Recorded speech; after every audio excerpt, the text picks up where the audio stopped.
कालू कौवा किसान के घर पे आता है। एक पेड़ की डाली पर अच्छी तरह से बैठ जाता है। जब किसान की नजर इधर उधर होती है, तब कालू वहां से उठकर सीधा इसकी जो कुल्हाड़ी है उनको लेकर चला जाता है और ये पानी में फेंक देता है। किसान कौवे के सामने देखता रहता है। अरे इस कौवा तो मेरी कुल्हाड़ी उठा कर ले गया। अब मैं क्या करूं? अभी मुझे लोहार के पास आज ही जाना पड़ेगा, तो नई कुल्हाड़ी बनवानी पड़ेगी। और कौवा चिड़िया के पास आ जाता है। कौवे भैया, क्या कुछ बात बनी? मैंने अपना काम कर लिया है, कुहाड़ा पानी में मैंने फेंक दिया है। अगर किसान ने जल्दी नया कुहाड़ा बना लिया तो?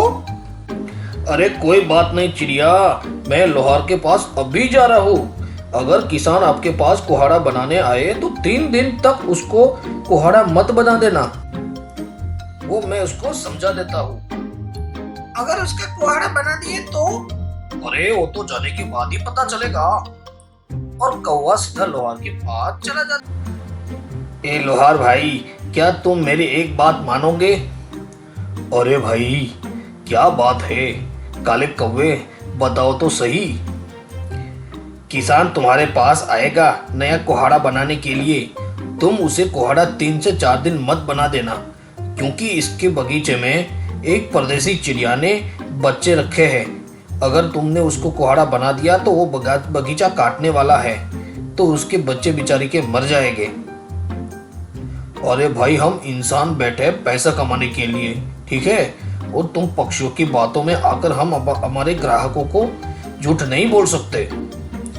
फिर कौवा लोहार की बात सुनकर नाराज होकर चला जाता। एक पेड़ की डाल पर बैठ जाता है। चिड़िया का मैंने तो अच्छा और भलाई के लिए सोचा था। मैंने उसको सलाह दी थी कि आप पास वाले जंगल के अंदर आम का पेड़ है बड़े बड़े, वहां जाकर अपने अंडे दो, और जब तक आपके बच्चे उड़ने के लायक ना हो तब तक आप वहां रखो। मैंने उसको सलाह दी थी। अब मैं उसको क्या करूं? हाँ, अब मैं आग के पास जाता हूँ, उससे कहता हूँ अगर लोहार तुम्हें जलाए तो तुम 3 से 4 दिन मत जलना।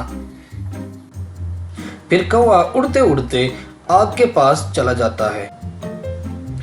कौवा सुंदर लाल अंगारी वाली आग ऐसा कहकर सारी बातें आग को बताता है, लेकिन आग कहती है कि अगर मुझे लोहार ना जलाए और सूखे लकड़ी मेरे ऊपर ना डाले तो मैं ना जलूं क्या? ऐसा तो हो ही नहीं सकता। अगर वो मेरे ऊपर लकड़ा डालेगा तो मुझे जलना ही पड़ेगा। आप लकड़े के पास जाओ, उसको समझाओ कि वो आग के ऊपर डालने से ना जले। कौवा सीधा लकड़े के पास आ जाता है। अरे लक्कड़ भाई, कैसे हो? मेरा एक काम कर दोगे? मैं तो इस सदियों से लोगों का काम ही करके आ रहा हूँ। आप बताओ आपका क्या काम है? और कौवा सारी बातें लकड़ को बता देता है। अरे इस बात में मेरा बस नहीं। अगर लोहार मेरे ऊपर अंगारे डालेगा तो मुझे जलना ही पड़ेगा।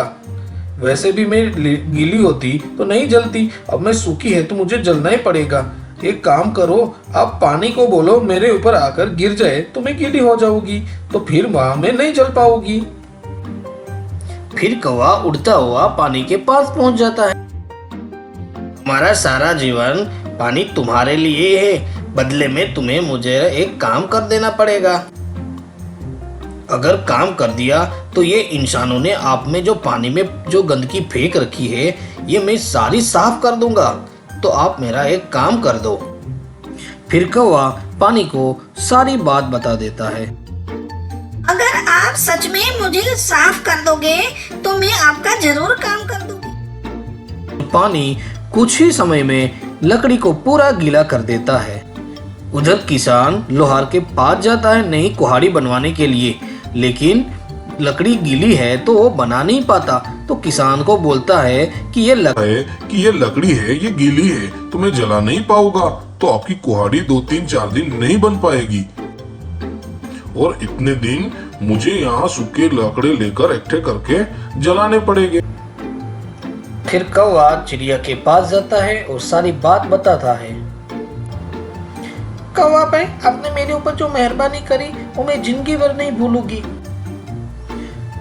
फिर चिड़िया और इसका परिवार अच्छी तरह से उड़ने लगता है और अच्छी तरह से अपना परिवार के साथ रहते हैं। इससे हमें ये सीख मिलती है कि हमारी थोड़ी ही मेहनत से किसी का अच्छा होता है तो हमें ये करना चाहिए। कर भला तो हो भला।